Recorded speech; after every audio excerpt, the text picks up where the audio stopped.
Lawyer Miguna Miguna has dismissed opposition leader Raila Odinga's apparent political moves, including his meeting with the Gema Business Community, as intellectual stupidity. The meeting is one of several aimed at formulating plans for implementing the Building Bridges initiative. Raila and President Uhuru Kenyatta came up with this plan after their March 9 handshake.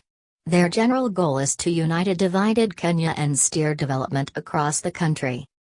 Miguna gave his view via Twitter on Friday after one official Crick said Raila was destroying the enemies by befriending them.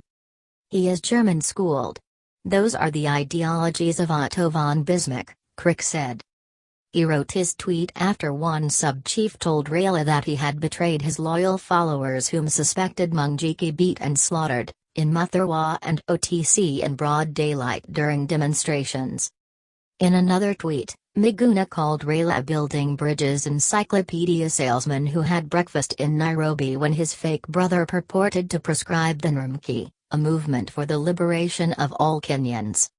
The self-styled NRMKe general added, "Patriots, let's march on to victory over dynastic exploitation and oppression." Euro. As handshake events continue to unfold, Kenyans are awaiting the return of the deported Miguna, who has consistently criticized Raila since he called the truce with Uhuru. The lawyer, who was detained for days before being forced to leave for Canada, announced that he will return on Wednesday. He had a truff with security officers when he attempted to jet back into the country on March 26. He was first deported on February 6. Are some more Kenyan than others? Raila's meeting was with businessmen drawn from the Mount Kenya region. Among those who accompanied him was NASA strategist David Ndiaye, OAL and Raraka MP TJ Kajwang. Members of the community who were present included Chairman Wilfred Kama. After the session, the ODM leader tweeted, "I attended a breakfast meeting hosted by the Gema Business Community. They have pledged their support for the Building Bridges initiative and expressed willingness to play any role that they may be requested to in the days ahead. Asanteni sana, thank you very much." In their responses, some Twitter users termed the meeting a show of betrayal to the NASA principal's ardent supporters. One with the handle @Eddie_Niamei2 noted that some of Raila's supporters died while accompanying him from the JKIA in Nairobi November 17, 2017. Several NASA supporters were killed on that day in what human rights activists said were extrajudicial killings. Dan Bokero said electoral justice cannot be substituted with building bridges. "We need to know what is in the EBC server. We need to know the role of police and orders issued to them. We need to know about the killings that happened and we need to know who owns Kenya and can decide who is not Kenyan." One Imra warned that Raila's friendliness with his political rivals will end with him suffering betrayal. "Bubba, you are being blackmailed. You won't get anything out of it. Remember what former President Mwai Kibaki did to you," he wrote.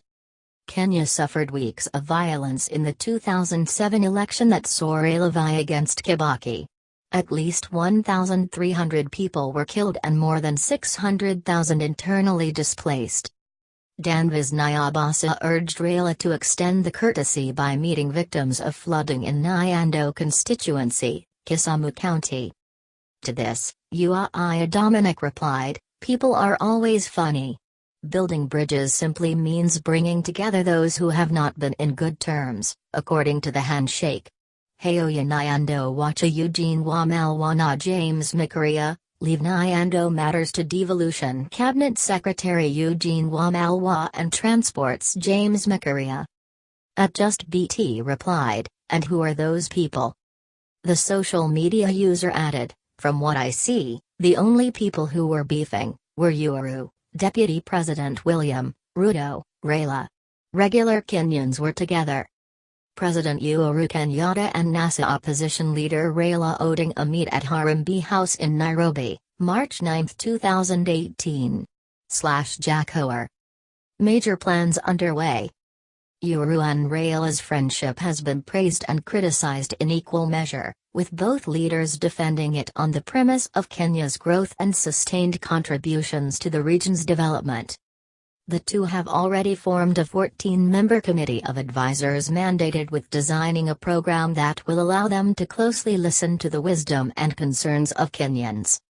Raila met members of the committee on Thursday and briefed them about the 9-point agenda he and the president agreed on. The team is headed by Ambassador Martin Kimani and lawyer Paul Mwangi, who also attended today's meeting.